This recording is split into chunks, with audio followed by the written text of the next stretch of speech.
Muito bem, pessoal. Para quem não me conhece, meu nome é Letícia. Os que já me conhecem, eu agradeço por estarem aqui ouvindo essa mensagem e falar um pouquinho sobre o curso do exame de ordem do IDC. Nós temos aqui um alto índice de aprovação.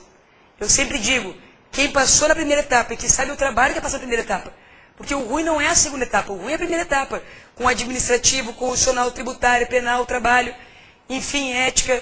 Todos que sabem a dificuldade de passar na primeira etapa não podem, na segunda etapa, perder o que já conquistaram na primeira. Mudou a banca, veio o CESP, continuamos com a mesma preocupação. Nas três áreas, civil, trabalho e penal. Fizemos em todas as áreas, inclusive, de novo, eu, no CESP também, comentei todas as questões perguntadas na segunda etapa. Por isso que eu recomendo, não brinquem, é a hora de escolher um curso bom. Então nós temos essa tradição, temos esse material que já vai ser disponível para o aluno que fizer a inscrição conosco. As inscrições já estão abertas. Bom, quanto às aulas, aqui nós trabalhamos com professores que realmente têm esse foco no exame de ordem, que são conhecedores do exame de ordem, que preparam materiais para o exame de ordem. Como vocês viram essa coleção que tem na primeira etapa, coleção na segunda etapa. Por quê? Porque são pessoas que são preparadas. É uma grande tradição o reconhecimento do exame de ordem pelo IDC. Vejam, como é que se trabalha em sala de aula? Claro, professores têm metodologias diversas. Mas, em regra, nós ensinamos um pouco do direito material, do direito processual, a parte teórica, porque é fundamental. Ah, mas eu quero fazer peça. Eu sempre digo, nós faremos peças. Eu digo para vocês, eu trabalho com petição inicial. Eu coloco no quadro, no mínimo, uma petição inicial. Eu desenvolvo a petição inicial, ela todinha no quadro. Toda ela no quadro. Ah, mas eu tenho medo de fazer uma apelação, não se preocupe. Eu vou desenvolver uma apelação inteira no quadro para vocês. Agravo instrumento, eu desenvolvo um agravo instrumento inteiro no quadro para vocês. Nós também fornecemos para vocês modelinhos das pecinhas. Que a gente tira, os professores tiram e trazem para vocês em sala de aula. Modelinhos vazados. Mas nós também nos preocupamos com o quê? Em fazer questões para que vocês saibam o que responder. Então, por exemplo, no processo civil e direito civil, quando eu digo para vocês que nós faremos peças, Eu faço quadros, claro que não assim, que agora nós estamos aqui com um espaço um pouco limitado, faremos quadros assim, e eu mostrei para vocês o quê? Todos os requisitos de uma petição inicial. Por exemplo, quando fala do direcionamento, eu mostro para vocês como se faz o direcionamento e vou explicando cada ponto. Explico por que é por extenso para a banca. É por extenso, não é por estilo ou por praxe. É por extenso porque o CPC manda, artigo 169. Claro, se na hora a pessoa esquece de escrever excelentíssimo, melhor que faça abreviado do que escrever errado. Mas explico por que escrever excelentíssimo. Explico. Escrever senhor. Depois, doutor. Juiz. Aí nós temos que explicar o que para vocês? Se a competência é do juiz estadual, que é o juiz de direito, ou se é do juiz federal. E como é que eu saberei isso na hora? Não se preocupe. Não se preocupe. Por que não se preocupe? Não se preocupe, porque nós vamos fazer uma explanação sobre a competência, para que vocês saibam se é federal ou se é estadual. Também, vejam, dá, tracinho, vara, cível ou família. E como é que eu vou saber? Não se preocupe. Quando explicarmos sobre competência, mostraremos a vocês qual é a opção, qual é a vara certa, o que indicar, qual é o mais comum, qual é o mais padrão. Depois, da comarca, ou subseção, se for federal, e aí colocamos o local. Aquelas angústias que vocês têm, angústias, mas e como é que eu vou saber se não dizem o local? A gente orienta para vocês. Por exemplo, na última prova eu deixava bem claro, utilizem X se a banca disser X, para aqueles dados que não existem. Ou utilizem pontinhos se a banca manda pontinhos. Dito e feito, o que o CESP fez?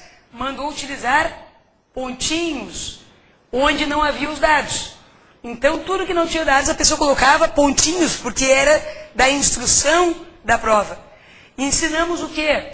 Ensinamos como se faz uma peça bem estruturada, porque também a questão estética da peça vale muito. Então, a gente ensina coisas que às vezes não passam na cabeça de vocês, como, por exemplo, não identificar-se. A identificação é zero.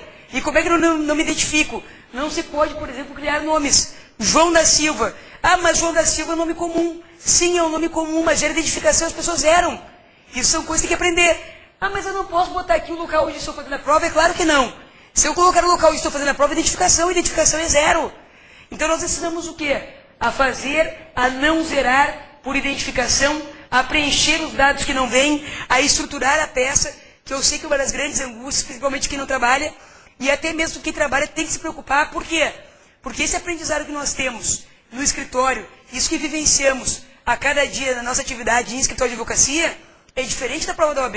A prova da OAB é uma lógica de concurso. Concurso. E como uma prova de concurso, ela tem que estar perfeita em toda a sua estética, em toda a sua realização e em todo o seu conteúdo.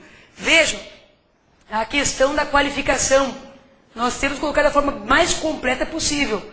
Então, nome, sobrenome. Se eles não fornecerem, botem nome, pontinhos, ou o nome que eles derem, pontinhos, ou o sobrenome que eles aceitam. Nacionalidade, estado civil, profissão, registro geral, cadastro de pessoas físicas, residente e domiciliado. Eles geralmente não dão endereço para nós. Então, a gente usa o padrão que eles mandam normalmente na rua, número, bairro, município, CEP, que é o código de endereçamento postal. Mas precisa tão completo assim? Bom, eu sou da opinião seguinte: se eu fizer completo, descontada não vou ser. Se eu fizer incompleto, pode ser que eu seja descontada. Ninguém me punir porque eu fiz de uma forma perfeita. Agora, eu posso ser punida por não ter. Me lembro do tempo da prova do CESP, eu peguei um espelho em que eles exigiam o CEP e tiravam meio ponto de quem não tinha feito. É importante? Claro que não. Claro que não é importante. Mas para quem quer descontar a pontuação, isso é muito importante. Então nós vamos fazer o seguinte: vamos colocar de forma bem completa. Vamos fazer de forma que a banca não possa descontar de vocês. O que acontece? Eles têm um padrão de respostas. E eles seguem esse padrão. E eles vão pontuando, marcando aquilo que o aluno respondeu dentro do padrão. Então nós aqui ensinamos vocês a o quê? A colocarem todos os dados que estejam no padrão. Para que eles localizem e vocês não tenham desconto de notas. Vocês não ganham notas na correção das provas da segunda etapa.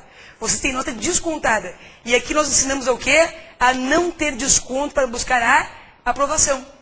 Então, vamos desenvolver modelos de peças. Alguns professores desenvolvem a estrutura. Outros, como eu, a peça completa.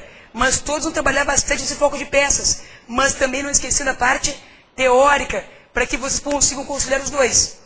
Especialmente na área civil, no último exame de ordem, nós tivemos aqui uma aprovação recorde, quase que 100% dos alunos aprovados, porque foi um trabalho muito bem feito, muito bem realizado, um grupo de alunos bastante empenhados, professores também com bastante vontade, material apropriado à disposição de vocês, e nós já começamos agora com essa vontade.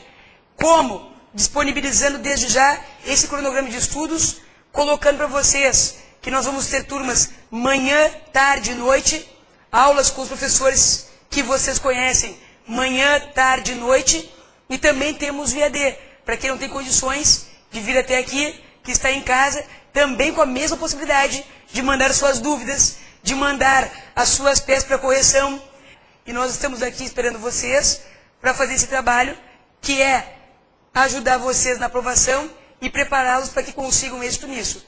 Portanto, esperamos vocês já com todos os roteiros prontos e dia 14 já com aulas e eu junto nesse grupo de professores com aulas para vocês. Obrigado.